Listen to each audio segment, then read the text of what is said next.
Do any of you have a child, a grandchild, a spouse, a relative, a friend who has been away from the church, for whom you have been praying to know the Lord again, to come back to the church? Then pray, if you haven't done so already, through the intercession of Saint Monica, because she knows your pain.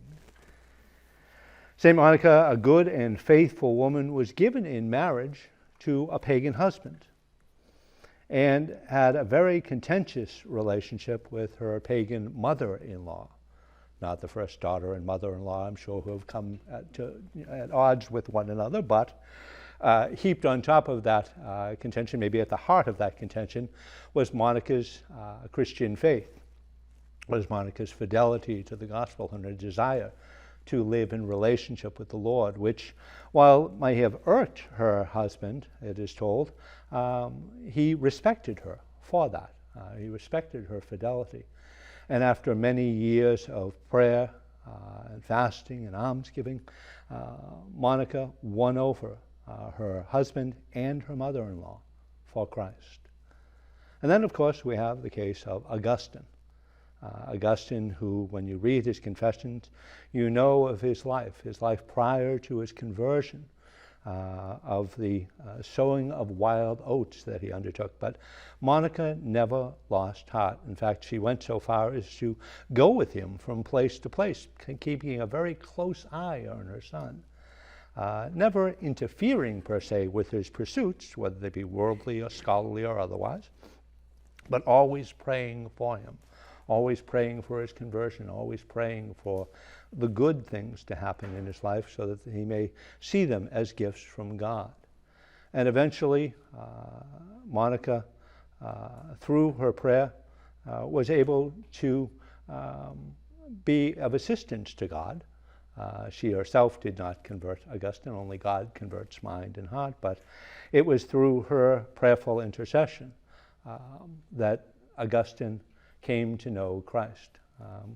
And it only took her 30-some-odd years to do this. So if it's been a few years, if it seems like it's been forever that you've been praying for those relatives, keep at it. You probably won't beat Monica's record. But indeed, her fidelity came from the fact that she had a relationship with the Lord. She knew the Lord intimately, and she had that deep and abiding love of the Lord that she wanted to share with others, she needed to share with others. And that's the zeal that we should have, to follow not just the letter of the law, but the spirit of the law as well.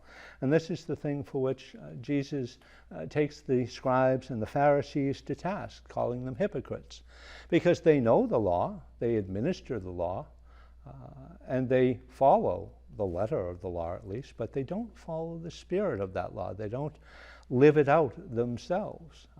Yet they ask others to live it out. As they administer the law, they would ask others to live out the law. And therein lies their hypocrisy of asking people to do what they say, but not do what they do. And indeed, when we come to understanding of the Lord, our understanding of the Lord, in that relationship that is exemplified on this day by Saint Monica and Saint Augustine, that it's more than just following the letter of the law. It's more than just following what's on the page in the written word. It's actually implementing it into our lives, of recognizing that we need to do both. We need to follow both the letter of the law and the spirit of the law, not neglecting one for the other, because the letter of the law without its spirit is just words on a page.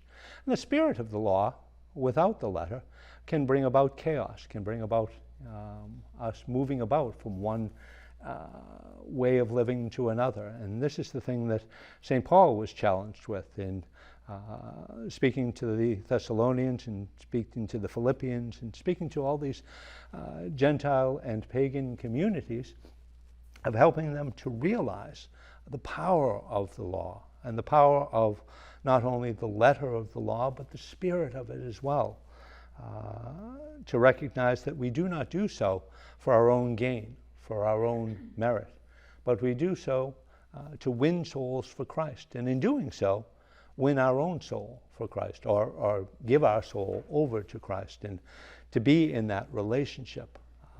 And that's what it comes down to, is being in relationship first with God, through prayer, through intentionality, and then transferring that and bringing that out into the public square, which St. Paul was certainly not afraid to do, certainly not afraid to challenge conventional wisdom, certainly not something that Jesus was afraid to do in challenging the authorities of the day, the scribes and the Pharisees.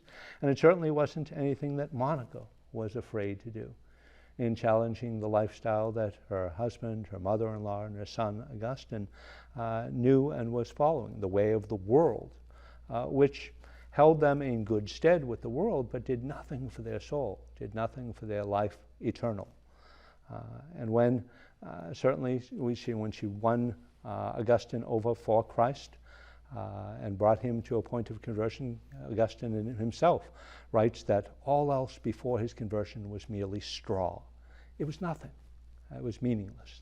It was just dross. And certainly, when we live our lives, if we do not do so in relationship with the Lord, for what do we have to show? And indeed, as a people of faith, we need to recognize that our life in Christ is life in this world, but not of this world. For our life in this world is meant to be a foundation for our life in the kingdom. So may we, through the intercession of Saint Monica, come to know Christ and come to share Christ with all whom we meet.